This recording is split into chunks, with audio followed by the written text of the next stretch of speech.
everyone, and welcome back to the English Podcast Zone. I'm Emma, and I'm here again with my co-host, David. Hey there, listeners. It's great to have you with us again. This is episode 35. Wow, time really flies. Today, we're diving into a super useful topic, solving problems at work. That's right. Whether you work in an office, a shop, a school, or even from home, problems can happen anywhere. And knowing how to talk about them in English can make your communication smoother, more confident, and more professional. Exactly. Today, we'll talk about common problems that happen at work, how to describe them politely, and how to discuss solutions in clear, simple English. Plus, we'll give you some vocabulary, expressions, and real-life examples that you can use right away. So let's get started. So, David, let's start with some typical problems people face at work. Sure, I think one of the most common problems is miscommunication. Sometimes you say something and your coworker understands it differently. Oh, yes, that happens all the time. For example, you might send an email asking someone to finish a task soon, but they think soon means next week, while you meant today. Exactly. Words like soon, later, or as soon as possible can be confusing because they're not specific. So, one important skill is learning to clarify meaning politely. For example, you could say, just to be clear, do you mean by the end of today or tomorrow? That's polite, clear, and professional. Right. And here's another common problem, missing deadlines. Sometimes people don't finish their work on time, maybe because of too many tasks or unexpected issues. Yes, and when that happens, it's important to explain the reason politely instead of blaming someone or making excuses. You could say, I'm sorry for the delay. I had an unexpected issue with the report, but I'll complete it by this afternoon. That sounds responsible and respectful. Let's share some useful expressions listeners can use when they want to talk about problems at work. Sure, here are some examples. There seems to be a problem with. I think we have a small issue here. Something's not working properly. I'm having trouble with. We might need to fix this. Could you please take a look at this? Nice. And when you want to sound polite, you can use softeners, little words or phrases that make your message gentle, like, I'm afraid there's a problem with the printer. It looks like there's a mistake in the report. I just wanted to mention that we're running a bit late.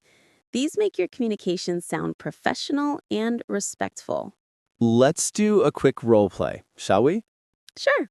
Let's imagine I'm an employee and you are my manager. Okay, you come to me because there's an issue with the project schedule. All right, here we go. Hi, Emma. Do you have a minute?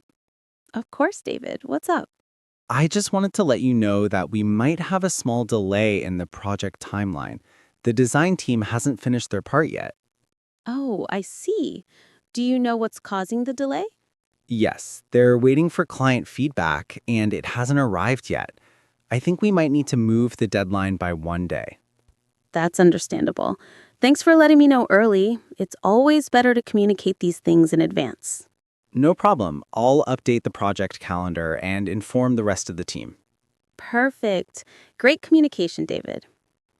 Let's highlight some useful words and phrases from that dialogue. Sure. Deadline, the date or time when something must be finished. Feedback, comments or opinions about your work. Delay, when something happens later than planned. In advance, before something happens. And a very useful phrase, let you know. It means to inform someone. For example, I'll let you know when the report is ready. Simple, but super common in workplaces. Here's something important. In English-speaking workplaces, how you talk about problems is just as important as what you say. Yes, people respect politeness and positivity. Instead of saying, we can't do this, try saying, it might be difficult, but let's see what we can do. Exactly. Positive language builds trust and teamwork. Now, it's your turn, dear listeners. Imagine there's a problem at your workplace. Try to describe it using one of today's expressions. For example, I'm afraid there's a problem with my computer. There seems to be an issue with the order we received. You can even record yourself and repeat after us. That's a great way to improve your speaking confidence. Let's talk about a real-life situation. What if your coworker makes a mistake, but you don't want to sound rude? That's a tricky one. You can use polite expressions like, I think there might be a small mistake here, or could we double check this part? These sound soft, but still clear. Yes, avoid strong words like wrong or fault. Instead, use neutral, problem-solving language. And remember, focus on solutions, not blame. For example, let's see how we can fix this is much better than you did this wrong. Exactly. Teamwork is all about respect and collaboration. Let's talk a little grammar. How to use there is or there are when describing problems. Good idea. You can say, there is a problem with the system. There are some issues with the files. So there is for singular and there are for plural. Simple but powerful. And don't forget, when you want to sound polite, add I'm afraid. I'm afraid there's a problem with the server.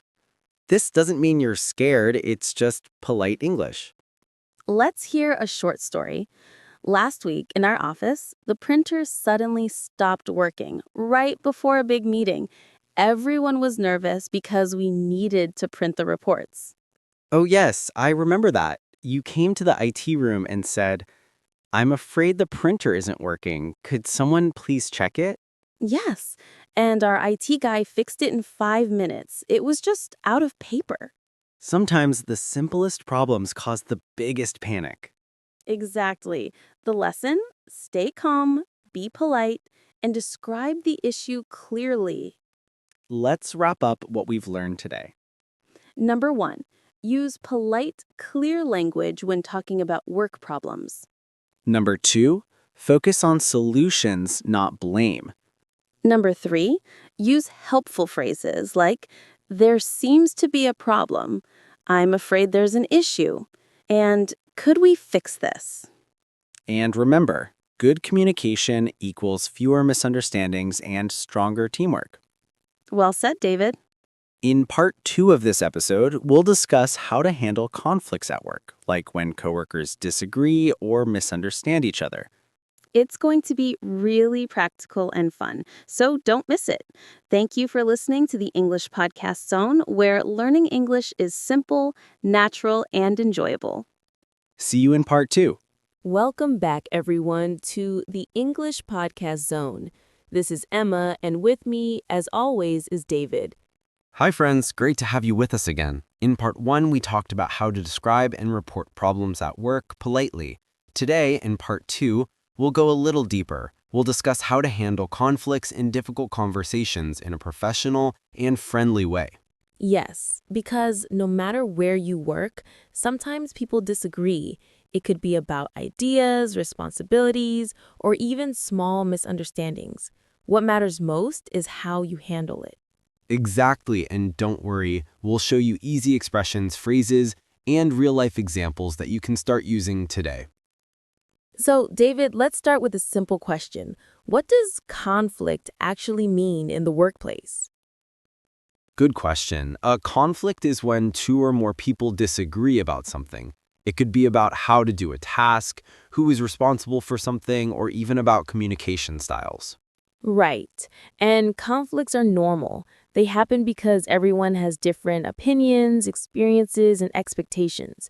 The goal is not to avoid conflict completely, it's to manage it calmly and respectfully.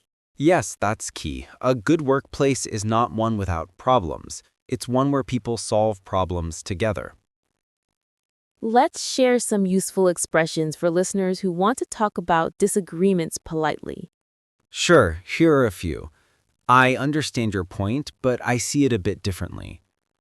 That's an interesting idea, but maybe we could also consider, let's find a middle ground. Maybe we can agree to disagree. Can we talk about this and find a solution? Those are excellent. They sound respectful and solution-focused. In English-speaking workplaces, people really appreciate that kind of tone. Yes, being calm and respectful is more important than being right. Even if you disagree, your goal is teamwork, not winning an argument. Let's do a small example conversation. Imagine we're coworkers in a marketing team and we disagree about a campaign idea. Okay, I'll start. Hey, Emma, I think we should post on social media every day to reach more people. I understand your point, David, but I'm a bit worried about quality. If we post too often, we might not have time to make each post interesting. That's true. Maybe we can find a middle ground. How about 3 times a week? That sounds reasonable. We can focus on quality and still stay active. Perfect. I'll plan a schedule and you can help with the design ideas. Deal. See, that's how you solve small disagreements, by listening, sharing your thoughts politely, and finding balance. Exactly. Good communication turns conflict into cooperation. Let's go over some important vocabulary from that conversation. Sure. Disagree, to have a different opinion. Reasonable, fair and logical. Find a middle ground, to compromise or find a solution that works for everyone. Quality, how good something is. Reach people, to connect with or communicate to an audience. And one more. Deal. That's a friendly, informal way to say okay or agreed. Here's a cultural tip. In many English-speaking workplaces, staying calm is seen as professional. Yes, even if you're upset, raising your voice or sounding rude can make the situation worse. Use calm language like, let's take a step back, or maybe we can talk about this later when we're both calmer. Exactly. Emotional control shows maturity and respect. Sometimes you need to give feedback or talk about a problem with someone. Let's look at how to do that politely. Yes, instead of saying something too direct, like, you're wrong, you can say, I think there might be another way to look at this. Or instead of, you didn't do it right, say, maybe we can review this part together. Right. And when you need to share negative feedback, use the sandwich technique. Positive comment, gentle criticism, positive comment. For example, your presentation was clear and confident. Maybe we could add more data next time. Overall, great work. That's perfect. Encouraging yet constructive. Let's look at a quick grammar tip. The difference between could and would in polite English. Yes, could is often used for polite suggestions. Could we talk about this tomorrow? Could you please help me with this report? And would is often used to show willingness or possibility. I would be happy to help. That would be great.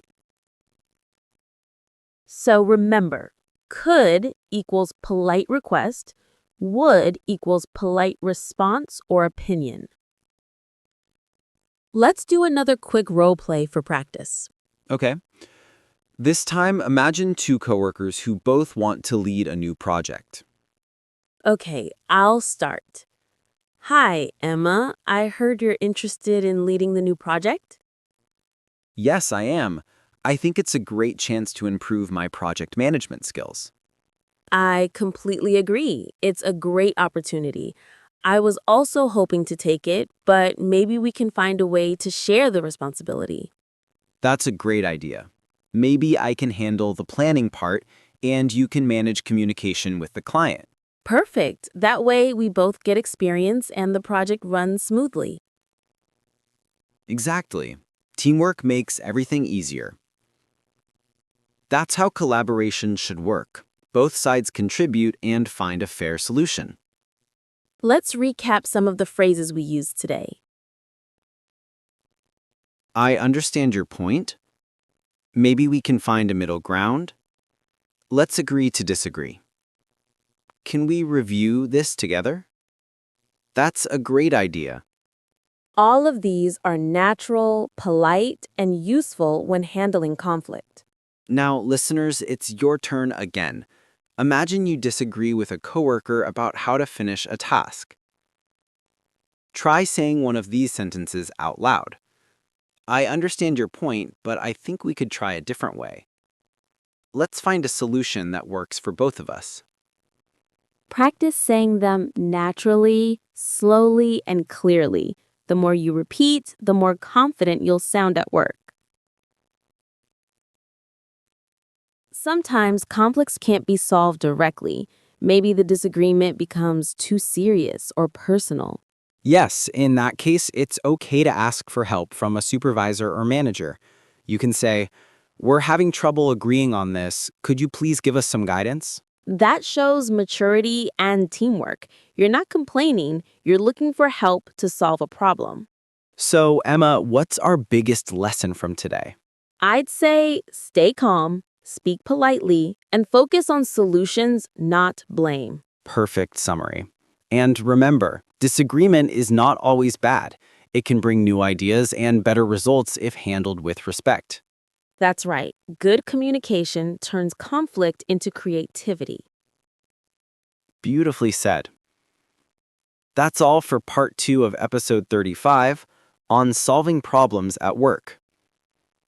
In part 3, we'll explore how to apologize and make things right at work.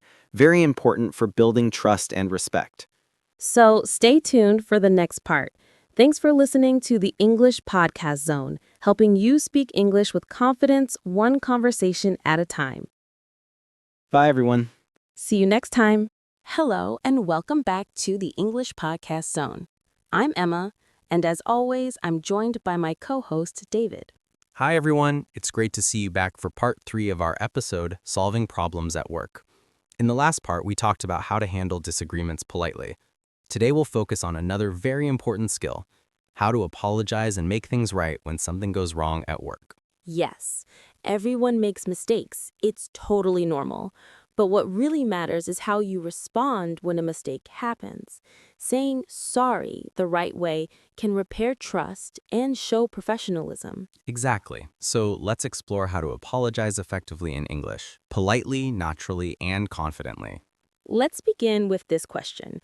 Why is apologizing so important at work? Because it shows responsibility and respect. When you admit a mistake, you show that you care about your work and about the people you work with. Yes, people respect honesty. Even small mistakes like sending the wrong file or missing a meeting can create misunderstandings. A simple, sincere apology helps rebuild trust. And the key word is sincere. You should sound honest, not robotic or fake. Exactly. We'll show you how to make your apology sound natural and professional. Let's look at some common situations where you might need to apologize at work. Sure, here are a few examples. Being late for a meeting, forgetting to send an email or report, making a mistake in your work, misunderstanding instructions, speaking too quickly or interrupting someone. Yes, and each of these situations can be handled politely with the right expressions. Let's go through some natural English phrases you can use to say sorry. Here are some formal and neutral ones. I'm sorry for the mistake. I apologize for the delay. Please accept my apologies. I take full responsibility. It won't happen again. And some more casual and friendly ones. I'm really sorry about that. My bad, I totally missed that email. Oops, I didn't realize. Very casual, friendly settings. Exactly. Choose the right tone for your situation. If you're speaking to your boss, use the formal ones. If it's a close coworker, you can sound a bit more relaxed. Let's break down a good apology into 3 easy steps. Say what happened. I sent the wrong file yesterday. Say you're sorry and take responsibility. I'm really sorry. It was my mistake. Say how you'll fix it. I've already sent the correct file now, and I'll double check next time. That's perfect. Notice how simple and professional that sounds. honest, direct, and respectful. Yes, and never say things like, it wasn't my fault or I didn't mean to. That sounds defensive. It's better to focus on solutions, not excuses. Let's act out an example. Okay, let's imagine I'm the manager and you're the employee who made a small mistake with a client email. All right. Hi, Emma. Can I talk to you for a moment? Of course, David. What's up? I wanted to apologize. I realized I sent the wrong price list to the client this morning. I'm really sorry about that. It was completely my fault. Thanks for letting me know. Have you corrected it?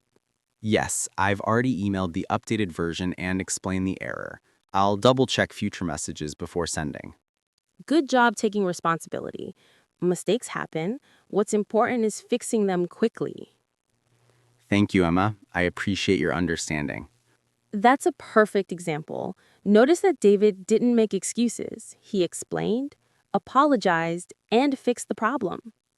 Exactly. That's how you maintain trust and professionalism. Let's review some useful vocabulary from that dialogue. Apologize, to say you're sorry. Responsibility, being in charge of something or accepting your role in a situation. Correct, verb, to fix a mistake. Double check, to check something again, carefully. Error, another word for mistake often used in business or technical contexts. And don't forget understanding, when someone forgives you and reacts calmly. That's an important word in workplace relationships. Here's a cultural tip. In English-speaking workplaces, the faster you apologize, the better. Yes, don't wait for someone else to notice your mistake. If you realize it yourself, speak up quickly. That shows honesty and responsibility. And usually people appreciate that. Most managers prefer a quick, clear apology over a late, complicated exercise.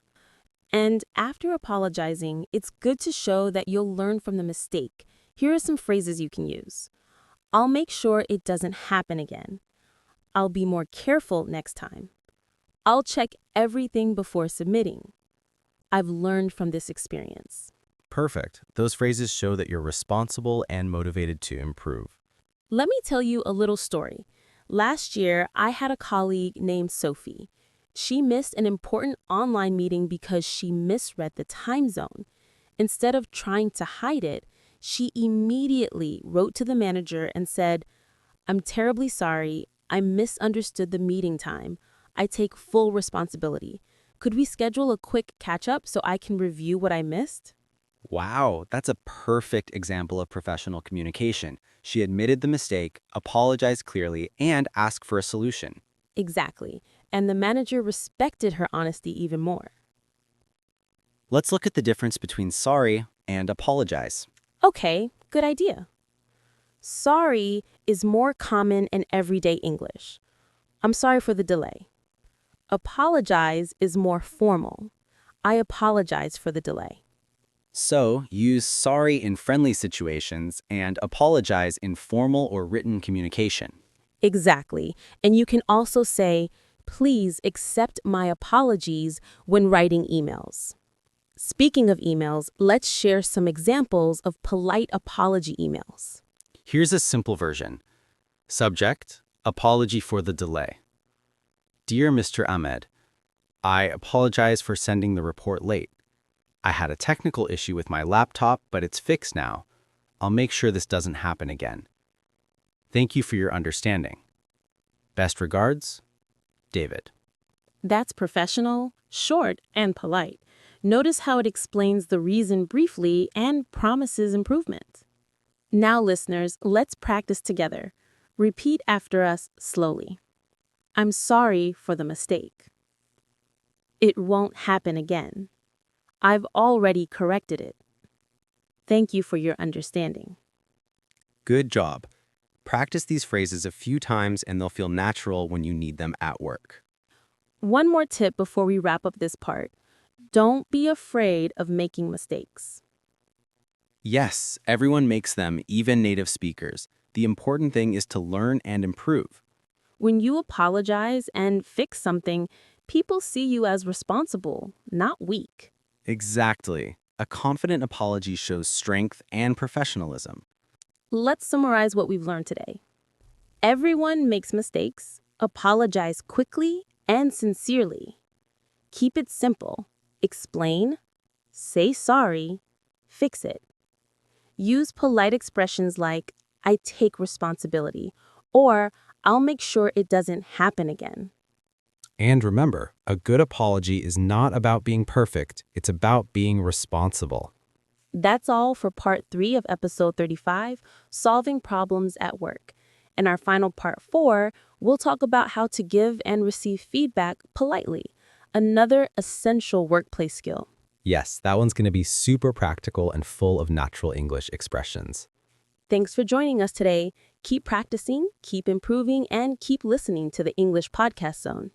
See you in part 4, the final part of this episode. Welcome back to the English Podcast Zone. I'm Emma, and with me is David. Hi, everyone. Great to have you back for Part 4, our final part of solving problems at work. In Part 3, we talked about how to apologize and fix mistakes.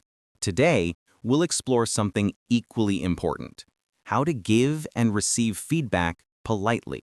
Yes, feedback can feel uncomfortable, both giving it and hearing it, but it's one of the most important skills in any workplace.